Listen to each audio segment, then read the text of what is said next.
Hi everyone, welcome to week 8 of our English 200 course. This week we're going to continue on learning about conducting research.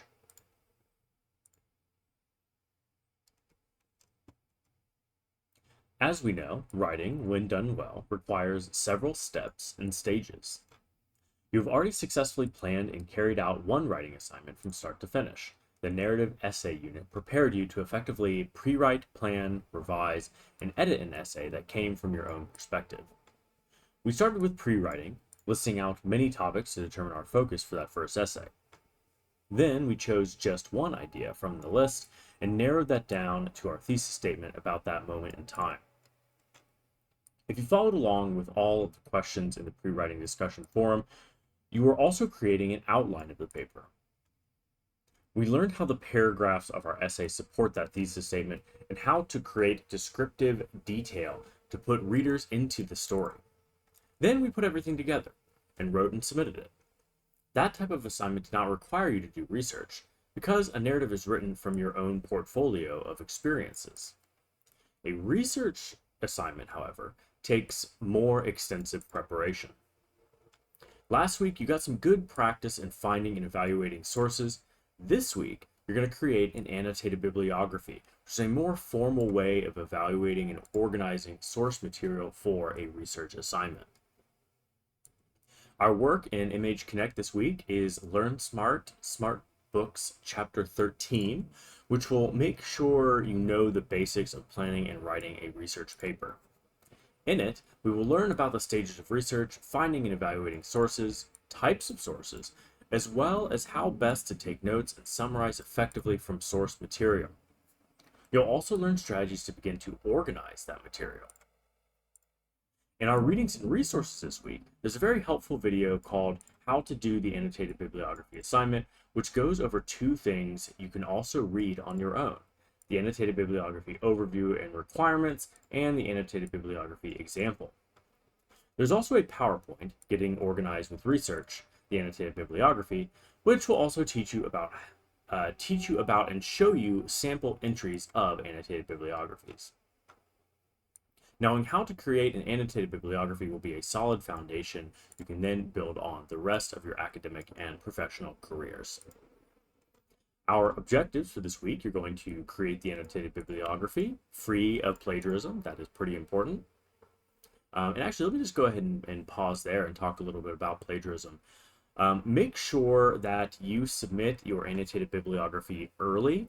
You don't really want to submit it the day of.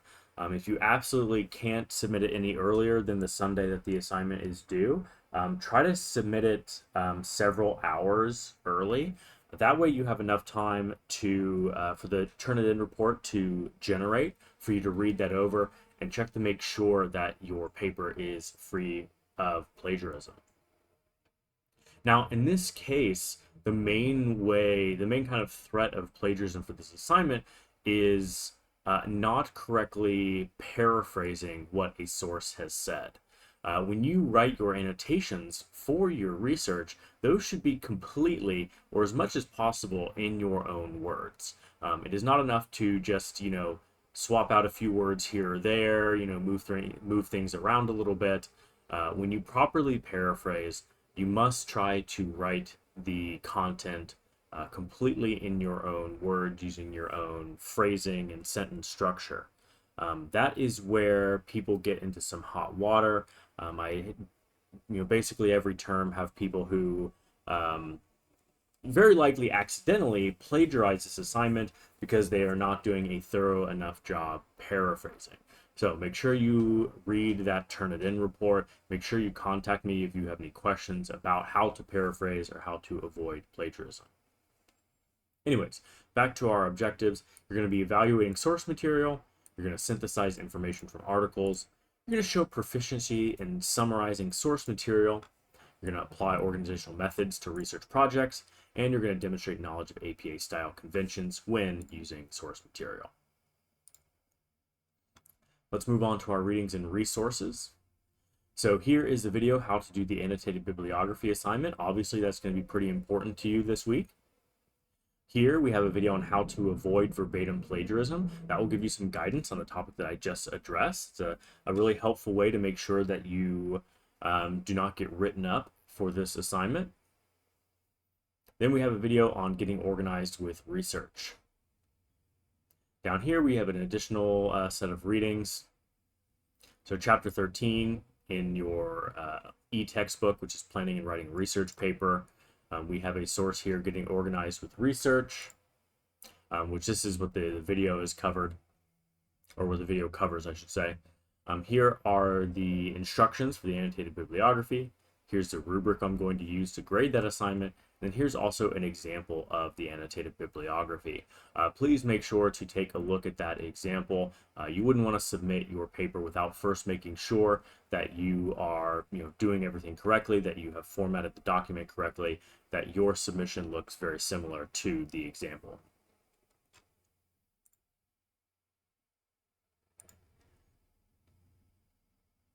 This week, you'll be doing your 8-1 Image Connect module, which again is on conducting research. That is due by Sunday at 11:55 p.m. And then also by Sunday at 11:55 p.m. you have your annotated bibliography assignment. The annotated bibliography, if you would like me to give you some feedback on this, please make sure that you send me a draft of your paper by Wednesday of this week. After Wednesday, I can no longer accept rough drafts for feedback, but I'm always happy to answer any questions that you have. You're welcome to use the same topic, the same sources that you use for the week 7 forum posts. That's actually kind of why the week 7 forum post exists. That gets you started on that research that you can then transfer over into your annotated bibliography. For the annotated bibliography, you must have 4 entries, meaning that you must have 4 sources. Each source is going to have an annotation, which is where you're going to summarize the source and evaluate it, and you're also going to provide a citation for that source that needs to be in APA style. 2 of your sources must be scholarly material found through the Hondros Library. The other 2 sources can just be found elsewhere on the internet. Again, they must be cited in APA style. Each citation must include an annotation, so each entry in your annotated bibliography needs to have an annotation. That annotation should be 5 to 8 sentences, and you're going to do these 3 things. You're going to summarize the source, identifying what type of source it is. You're going to provide a brief evaluation of the source for the quality, and you want to make sure that you touch on at least one element of the CRAP test.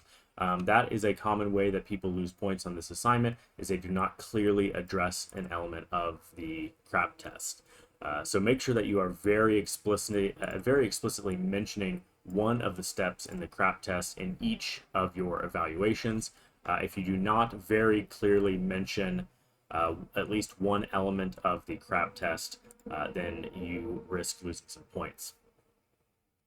And then finally, your annotation is going to include a brief statement of how this source will bring value to a research-based writing assignment. Here we have an example citation and an example annotation. So what you're going to do for each of your sources, which need to be in alphabetical order, by the way, you're going to provide the APA reference / citation, which will look something like this. Then you're going to provide your 5 to 8 sentence annotation. This annotation is going to summarize the source, identify what kind of source it is. So this is an article.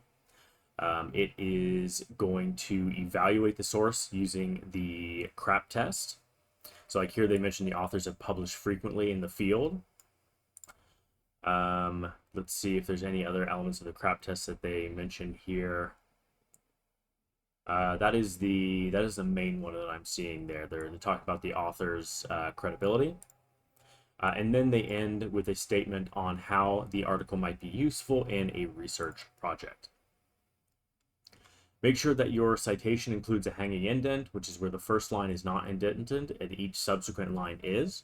If you need help creating that hanging indent, there are directions for that here. You can also talk to me. I'd be happy to show you how to do it. Again, we have a sample annotated bibliography and the rubric. Not just for this class, any class that you take, always make sure to look at the rubric. It's always a good idea to know how you're going to be graded on an assignment. Here are some instructions on submitting your paper. And please make sure to view your Turnitin report. Here is some info on reading and using a Turnitin report. You absolutely do want to check your paper for plagiarism before you commit to submitting the final draft. And this assignment is due by 11:55 p.m. on Sunday. Here we have an optional discussion forum. Again, this is optional. You will not be graded for this. There are no extra points that go along with this. This is just a place where you can share your writing with your peers if you so wish. And that is it for week 8. If you have any questions or concerns, please let me know.